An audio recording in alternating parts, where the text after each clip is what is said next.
Estas mensagens chegam até você através dos amigos e mantenedores das igrejas Gerados pela Graça no Brasil e Life by Grace Church nos Estados Unidos. Que Deus continue te abençoando, você e a sua família, recebendo graça para ser fiel. Venha sobre ti toda graça, toda bênção e toda vitória, dando a você um coração convertido, um coração quebrantado, apegado ao Senhor, um coração que ama ao Senhor, cada dia mais, pela graça. Um grande abraço. Jesus Cristo te ama e eu também, em Jesus.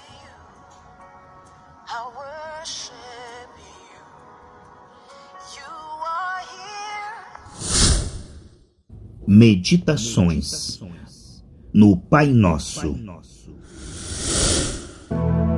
Esta mensagem está chegando até você através dos amigos e mantenedores da Igreja Gerados pela Graça no Brasil e Life by Grace Church nos Estados Unidos. Que a graça de Deus, a virtude, o Shalom do Senhor inunde o seu coração agora, em nome de Jesus.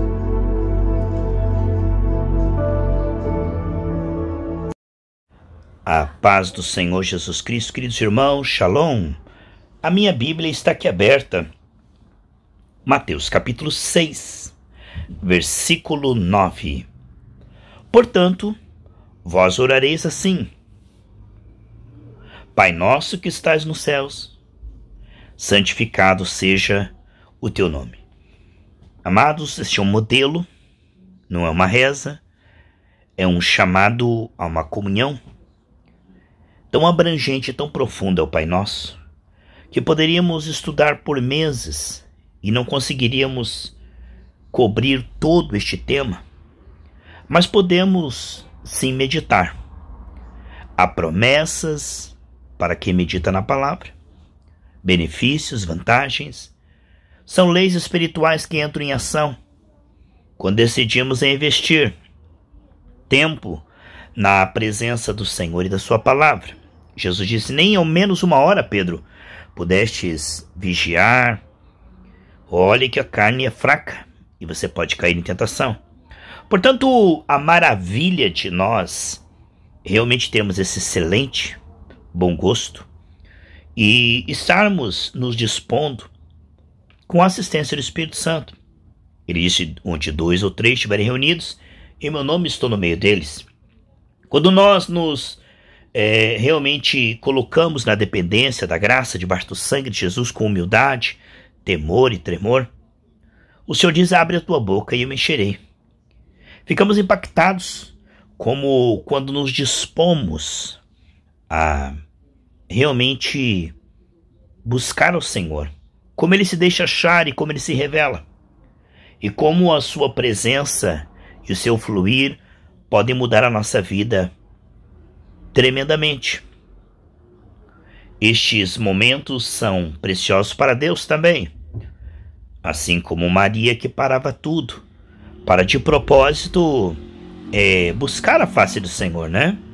E neste texto ele diz: portanto vós orareis assim. Ele está falando exatamente uma maravilha que é ser direcionado pelo Senhor Jesus. Os discípulos viram que Jesus orava muito, ele era um exemplo. E isso despertou nos discípulos o desejo de orar como ele. Então eles perguntaram ao Senhor: ensina-nos a orar. E Jesus mostra neste texto como é grande a sabedoria de Deus, quanto abrangente, que ultrapassa o nosso entendimento. Essa oração tão singela, simples, tão profunda, tão perfeita, mostra toda a grandeza do nosso Deus e realmente como ele se torna acessível àqueles que o buscam, de maneira que deixa-se achar. Lá em 2 Crônicas 15:2, se você o buscar, ele deixará ser achado. E esta busca pelo Senhor, através da meditação na palavra, na oração, comunhão com os irmãos, evangelismo, a prática do bem, é realmente um crescimento de glória em glória. Ele diz assim: vós orareis assim, Pai nosso que estais nos céus. Amados, se nós pararmos para pensar a queda de Adão e Eva, onde o homem não pensa nas coisas do céu. Em Colossenses capítulo 3, versículo 8, olha, vocês já recitaram. Pensai nas coisas que são do alto. Não está falando de planetas, nem estrelas, está falando do trono de Deus. E nós mesmos, diz Efésios 2,8, estamos assentados na dimensão do Espírito lá nos céus. É a dimensão do nosso verdadeiro eu, o homem interior, a nossa verdadeira natureza e identidade. Espiritualmente estamos assentados em Cristo, com Cristo, nas posições de corpo de Cristo, autoridade. O Senhor disse que colocou nós bem acima de principados e potestades. Esse posicionamento profético nos céus faz com que entendamos que o céu não é para depois que partirmos. Sim, teremos um corpo glorificado depois do arrebatamento, e quando partirmos, a nossa alma estará assim percebendo essas coisas espirituais com mais profundidade. Mas hoje podemos ir para o céu todos os dias, e a nossa alma pode perceber cada vez mais, porque aquilo que os olhos não viram, os ouvidos não ouviram, não subiu ao coração, são as coisas que Deus tem preparado para aqueles que o amam. Portanto, nós podemos sim fazer esta viagem, e até um convite do Senhor para irmos para a dimensão dos seus pensamentos, Isaías 55, e um convite em Hebreus para entrarmos no Santíssimo pelo sangue de Jesus. Essa viração do dia que Adão e Eva se encontravam com o Senhor, hoje se dá no Espírito. E a nossa alma é afetada sim, porque as revelações que recebemos ao adorarmos o Senhor Espírito em verdade, no esconderijo do secreto, isso afeta a nossa alma com segurança, paz e shalom. O perfeito amor de Deus lança fora todo medo. Quando nós decidimos realmente investir em relacionar-se com o Senhor, buscando em primeiro lugar o reino de Deus e sua justiça, estamos na posição onde Ele poderá liberar as suas leis espirituais a nosso favor, tudo mais será acrescentado. Você pode ver em 1 Pedro 3,18 que Jesus morreu para nos levar de volta ao Pai. Claro que por causa da queda o homem tem muitas necessidades. Desde a queda houve escassez, angústia, doença, morte. Mas tudo isso é secundário. Lá em Lucas 14:33 diz que se nós não colocarmos tudo em segundo plano, não podemos ser discípulos do Senhor.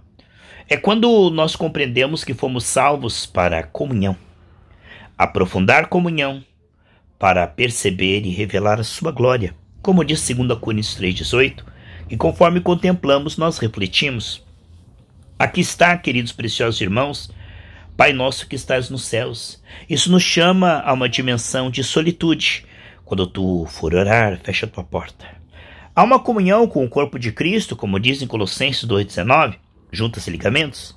Há uma reunião pública onde você adora Deus junto com os irmãos, louva, celebra, mas há também uma intimidade secreta, onde você fecha a sua porta e você vai ao terceiro céu pessoalmente. É tão importante a oração no coletivo como ela é na solitude. E a solitude, a hora silenciosa, aonde buscamos a Deus pelo que Ele é uma grande sabedoria e muito terapêutico. Quando nós buscamos apenas os seus recursos com o coração ansioso, nós muitas vezes não vamos conhecê-lo, porque estamos aí de luta em luta, buscando socorro apenas. Mas quando buscamos a Ele pelo que Ele é, nós temos intimidade e é claro que também livramento. Como diz Provérbios 8, 35, 36, aquele que me achar, achará a vida, não é? Alcançará o favor do Senhor. Veja que ordem tremenda das coisas. Me achará e alcançará o favor do Senhor. Quando a Bíblia diz, se meu povo se humilhar, né? Então, e me buscar a minha face, né? Você está vendo uma sequência maravilhosa? Como o Pai Nosso tem um protocolo de respeitar a sua santidade?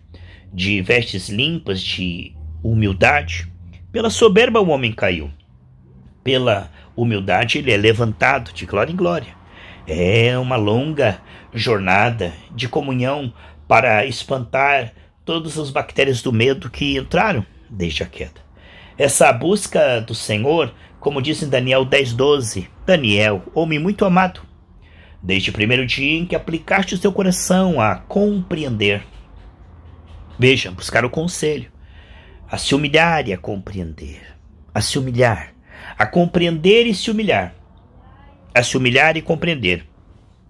A verdadeira compreensão nos chama a humilhação, né, meus irmãos? Pois precisamos de restauração diária, não debaixo de culpa e condenação, mas sim porque temos uma alma necessitada, né, de restauração.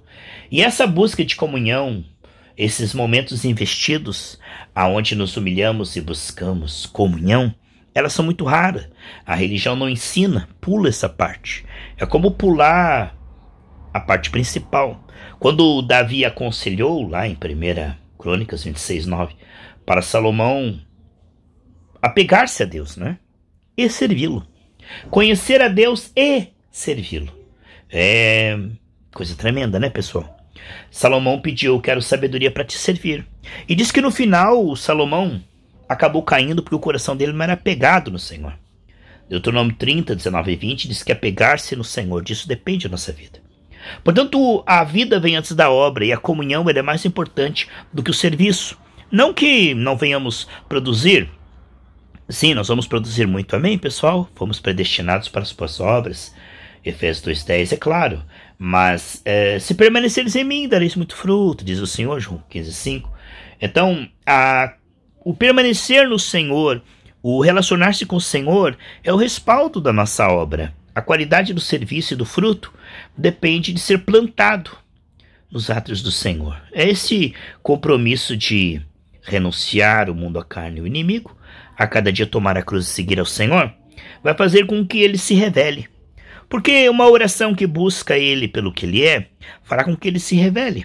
Salomão estava muito focado na obra, mas não tinha um aprofundamento nas raízes do amor do Senhor.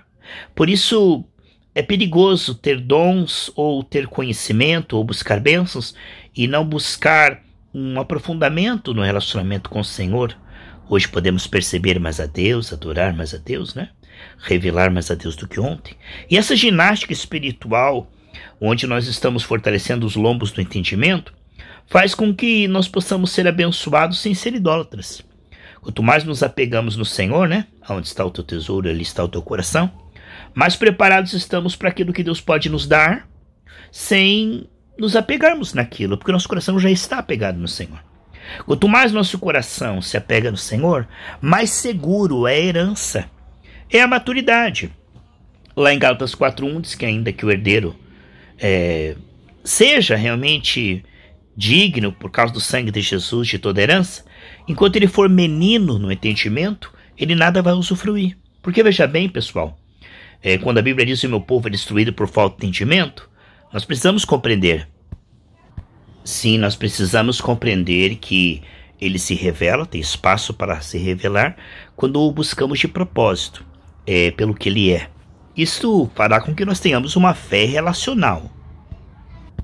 Não apenas conhecer as suas promessas, né? Mas conhecê-lo no seu espírito, porque você está exercitando em percebê-lo. Não é só buscar resultados ou realizações, né? Atividades são secundárias. É importante, claro. Nós queremos servir ao Senhor cada vez mais, ser frutíferos, mas isso sempre será secundário. Não podemos nos converter nem à obra, né? Ao microfone, nem também nos converter às bênçãos. Há muitas pessoas que vão na igreja apenas para buscar resultados, né? Filipenses 3:19 diz que são inimigos da cruz de Cristo, porque não entende o que é eclesia. Nós somos salvos para um relacionamento com o Senhor. E esse tirar os olhos da matéria, dos efeitos da queda, para o trono, para a solução, colocar o holofote no trono, é grande sabedoria, é muito raro. Essa é uma oração genuína, aonde Pai Nosso que estais nos céus mostra realmente um foco tremendo, pessoal.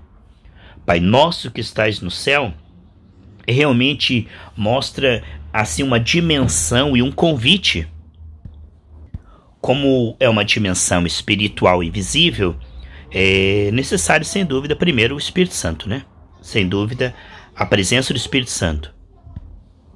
É por isso que essa dimensão do Espírito, o conselho aqui no versículo 8 é quando orares, fecha a tua porta, né? Fica sós com o Senhor, em oculto.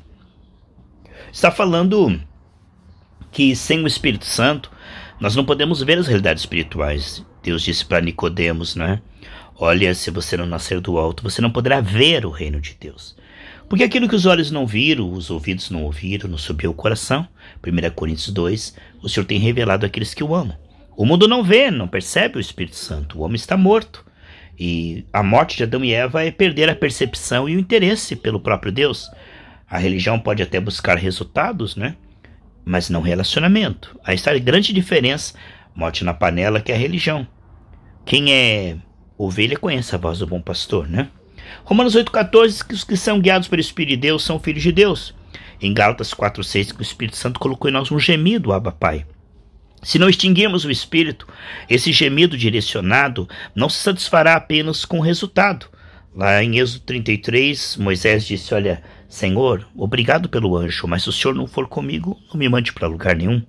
Moisés sabia que a presença do Senhor era preciosa. Claro que as bênçãos do Senhor são necessárias pela queda, mas são secundárias, não é? Esse Pai Nosso que estás nos céus, esse retirar, desde a queda, né? O homem vive por vista, ele acredita no que ele vê nos 5 sentidos, né? No corpo. Ele é muito afetado pelo que vê, ouve, sente, né? Fala, pelo que os outros falam. Mas sair da dimensão da matéria para a dimensão do Pai Nosso que estás no céu é realmente algo que é uma batalha espiritual, a maior das guerras. Se apegar no Senhor, perceber o Senhor, realmente buscá-lo e investir tempo. Hoje, quanto mais corrida é a vida e mais materialista e mais hedonista, menos se busca Deus. Vemos que costumes maravilhosos que tinha de oração nas escolas, nos lares, hoje está cada vez mais raro, esporádico e até às vezes inexistente. E as crianças não vendo os pais orando, não vão orar também. Porque quando diz ensina no caminho, não é você dizer para aquela pessoa orar. Os discípulos aqui pediram para Jesus como orar porque viram ele orando. Assim, o que nós estamos vendo é que a melhor maneira de ensinar é pelo exemplo. Não é você falar de oração, mas você orar.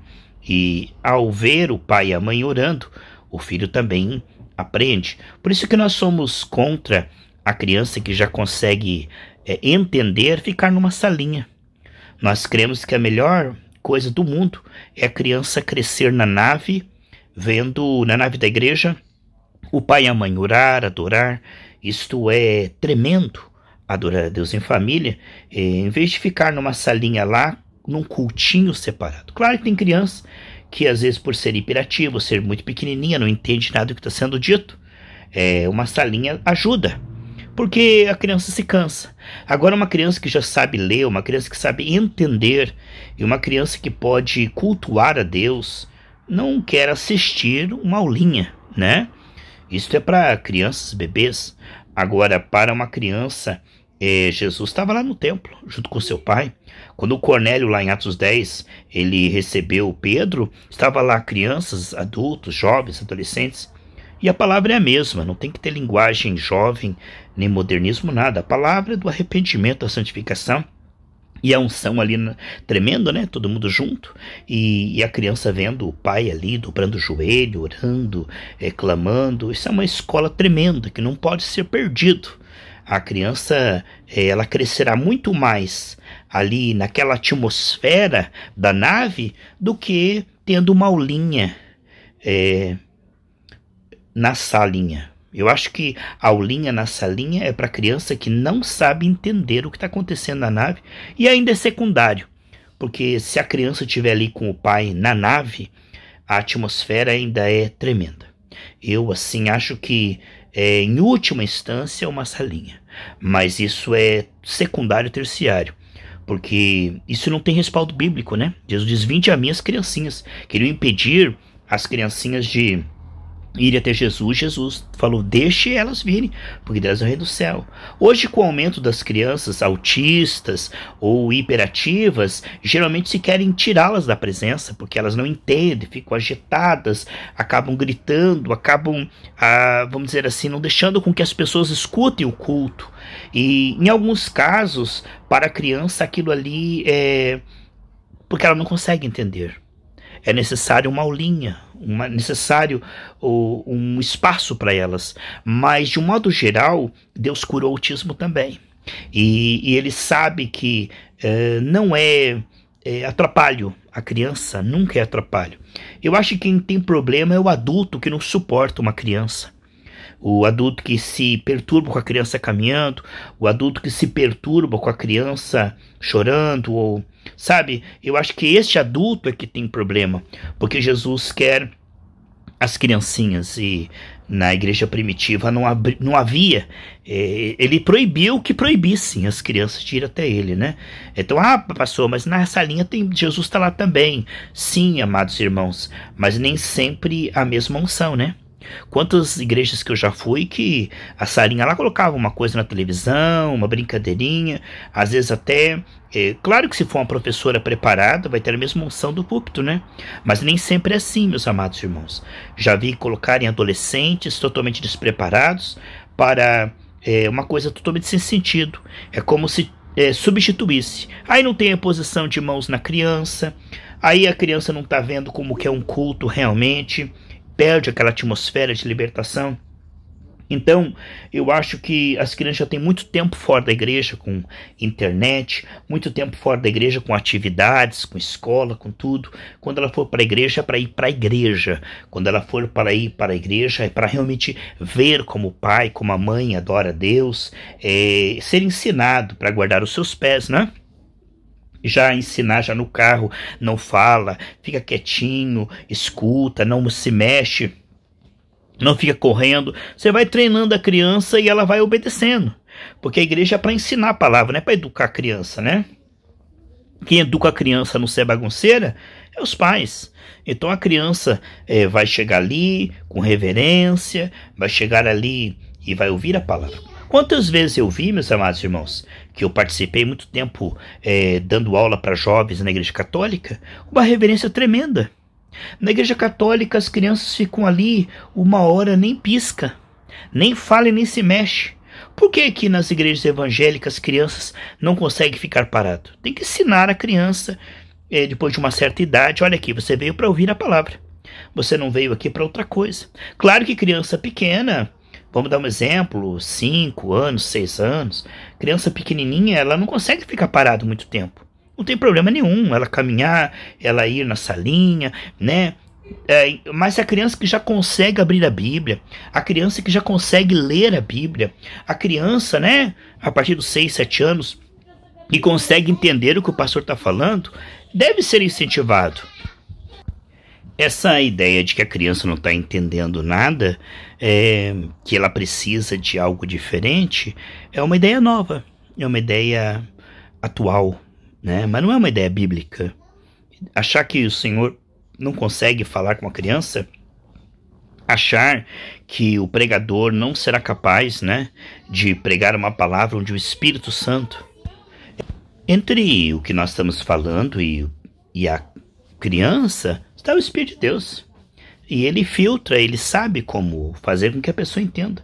Eu sempre conto, né, lá em Isaías diz que nem um louco errará, né? Eu já fui no hospício e eu falei com os loucos lá. Eles não entendiam nada, eles não falavam coisa com coisa. Mas quando eu falava da Bíblia e de receber Jesus, eles entendiam. Porque o próprio Espírito Santo cria uma atmosfera. Se o coração for sincero, entre o que você está pregando e a pessoa, está o Espírito de Deus interpretando. Tem 2 espíritos que agem, na terra boa e na terra ruim, sabe? Na terra boa, quando você está pregando, a Bíblia diz, 1 vez falei, 2 vezes ouvi, o poder pertence a Deus. Quando você está pregando e a pessoa é sincera, o Espírito Santo testifica no coração da pessoa. Entre o pregador e a pessoa está o Espírito Santo. Mas a pessoa, quando é terra ruim, entre a pessoa que está no banco e o pregador, está um espírito deturpador. Sim, é um espírito deturpador que fala, O pregador está contra você. Ó, ele está te atacando. Ó, ele está dando indireta. Ó, saia dessa igreja, não tem amor. Entende? Entre o pregador e a pessoa tem um espírito deturpador. Porque a terra é ruim, entende? Mas eu creio que você que está ouvindo essa série de estudos no Pai Nosso pode compreender que você está buscando a Deus. Senão você não estaria interessado nessa série de estudos. Pai Nosso que estais nos céus. Quando paramos para pensar na profundidade dessa palavra, nem que eu falasse aqui por 3, 4, 8 horas, eu não esgotaria esse tema. Isso é só uma pinceladinha de nada para você desejar mais. Porque é um investimento tremendo, meus amados. Essa hora, meia hora que você está investindo aqui, dentro deste tema, querendo crescer nisto, olha, tem muita água que sai dessa rocha. Tem muita bênção que sai, muitas promessas e unção. Por quê? Coisa tremenda. Ao você dizer, Pai Nosso que estais nos céus, em verdade e em espírito, e tirar os seus olhos de tudo e colocar no trono, colocar o seu holofote ao que está sentado no trono, é o Cordeiro. É grande sabedoria. E o Espírito Santo é aquele que faz com que seja verdadeiro, seja sincero, seja de coração. E a minha oração por você é que você consiga dizer, Pai Nosso que estais no céu, de todo o seu coração, e que isso possa produzir na sua vida um grande crescimento. Que depois dessa série você possa ver que há muito tesouro escondido na presença do Senhor. Lá em Colossenses 2, 2, 3, diz que em Cristo estão escondidos todos os tesouros da sabedoria e do conhecimento. Eu quero que você, através destas orações, possa crescer na graça, no conhecimento, receber saúde, provisão, dons, e que você possa dizer que benção que foi essa série confirmada por Deus com sinais, e que você possa dizer, esse tempo que eu investi, Deus derramou 100 vezes mais na minha vida. É realmente algo de Deus nós podermos ter esse interesse, termos essa busca, termos essa sinceridade diante do Senhor. Que essa palavra, que não é vã repetição, que não é reza, mas é uma busca de coração, possa ser um ponto de partida para você. Possa ser dentro do seu coração uma nova etapa, um virar de página, que a partir desta série do Pai Nosso, a tua vida seja realmente fortalecida, para que você possa ter uma comunhão, uma fé relacional e possa ter muito fruto. E que tudo que você venha fazer, venha prosperar muito. Essa é a minha oração pelo teu coração. Que Deus te abençoe. Shalom, shalom. É uma alegria para mim estar aqui com você. E que nós possamos ir discorrendo essa oração linda. E que no final delas nós podemos dizer, meu Deus, essas meditações, esses estudos, essas meia hora foram realmente algo do terceiro céu, porque agora estou conseguindo orar melhor, com mais entendimento, com mais intensidade e profundidade, estou conseguindo mais fruto e estou conseguindo realmente ter uma comunhão melhor com Deus e com pessoas, porque o mandamento é esse, amarás o Senhor teu Deus de todo o coração, de todo entendimento, toda a sua alma, com todas as suas forças, e amará o teu próximo como a ti mesmo. E eu creio que é isso que nós vamos alcançando, porque todo investimento na palavra, na oração, no jejum, na consagração, nas madrugadas com Deus, é recompensado por Deus. Qualquer voltar-se para Deus arrependido, sincero, tem da parte dele uma resposta maravilhosa. Um grande abraço, Jesus te ama. Que a bênção esteja na sua vida, em tudo que você fizer, que as leis espirituais estejam trabalhando, o Espírito Santo se movendo, e que tudo que você fizer venha prosperar, em nome do Senhor Jesus Cristo. Amém. Amém, Senhor Jesus.